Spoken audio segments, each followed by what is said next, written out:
Now, obviously, this headline is a surprise to absolutely no one. We all knew this was the direction that Warner Brothers was headed in, but still, it's interesting to watch them actually do it. As we recently discussed, I feel it would have been a much smarter move to have James Gunn only be a screenwriter on this new Suicide Squad movie to ease him back in to the mainstream consciousness, particularly with middle America and family audiences. Have someone else direct, like Chad Stahelski from the John Wick movies, who is such a perfect choice and hasn't made pedophilia jokes and not deleted them on Twitter, but I digress, because this is what we're doing at Warner Brothers.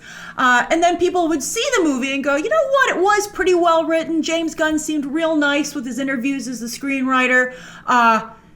Maybe I should give him a second chance. This is like cannonballing back into it, and I'm not quite sure how. I think there's going to be a very divided reaction, and we'll see how the movie turns out. An amazing cast and an amazing trailer would certainly help, and I wonder if Dave Bautista will be part of this movie.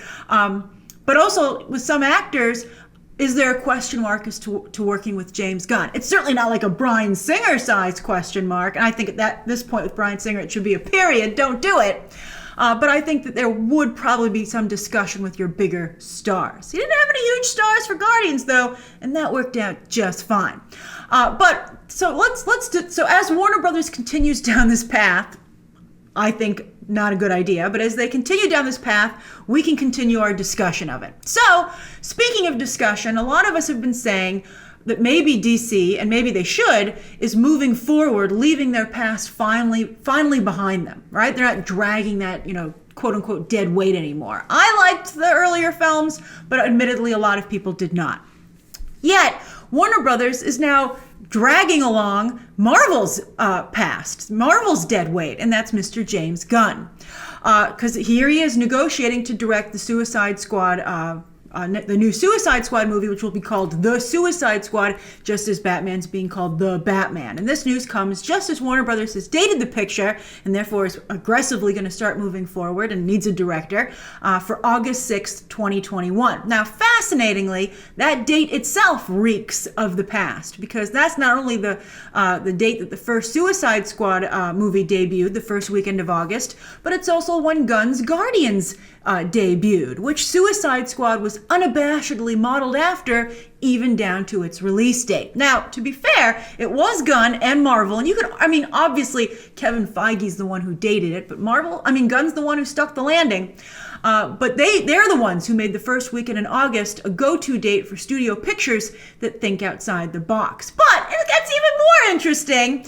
Here, ironically, Gunn is doing anything but thinking outside the box. He's thinking firmly inside the box with his next chapter of his career, because it is said in this article about him negotiating to direct that his Suicide Squad movie won't not only be a sequel, but it'll be a relaunch to brand it closer to what he did with Guardians. He's basically going to, this seems almost like, if I were Warner Brothers, I guess Warner Brothers only hired him to get their own Guardians. They're like, finally, we'll get the guy who did it. But it's just like, it's exactly like hiring the guy who did Avengers to do their Justice League, which they hope is their Avengers. And that didn't work out. I hope that James Gunn isn't approaching this with like a vendetta feel. You would think he wanted to do something fresh and new, to distance himself from his Marvel work, just to have it, to make it firmly a new chapter and a new break. And also, if it's going to be copying Guardians so much, that's going to take over the conversation. And of course, so will then, therefore, what got him fired off of Guardians. I think it'd be best just to move as far away from this as possible.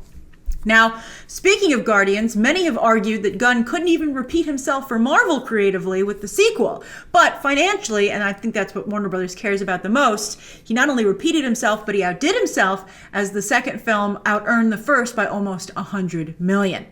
Now, it'll be interesting to see if Gunn, even though he's trying, Warner Brothers is obviously said, we want you to make us a Guardians movie, but since it's no longer for the Mouse House, will he go back to his darker side, as not only evident in his earlier work, but in the films he's produced on the side, and continues to produce on the side, like the upcoming one he's doing for Sony, which is a frickin' Man of Steel uninventive ripoff, which I have some problems with. I feel Gunn takes a lot of shortcuts, including not bothering to delete his tweets. So I think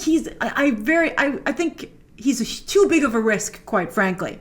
However, a darker tone, if you were to go with a darker tone, that might signal, particularly to middle American and family and conservative audiences, that he hasn't really changed as a person as he claimed he did after the social media scandal that got him fired from Disney over the summer. He's like, I'm a lighter, happier guy. Is that going to be reflected in his work?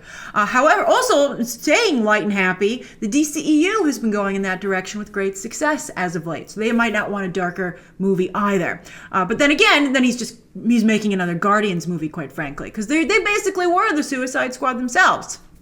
Now, as I said, I continue to think this is a very bad idea, with Warner Brothers taking Marvel's sloppy seconds.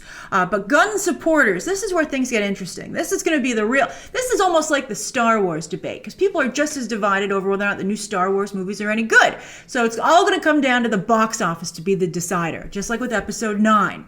So Gunn supporters were unusually vocal and consisted not only of fans, but also of key figures in the industry and the media. A lot of people, and particularly the fanboy media. So it'll be interesting to see if they not only stay in his corner, but unabashedly so. And therefore, maybe don't give the movie a fair evaluation. I'm trying to be as even-handed as possible. This could turn out great. I'll say it. And so I think it'll be interesting. I think we should keep an eye on how the coverage for the film develops.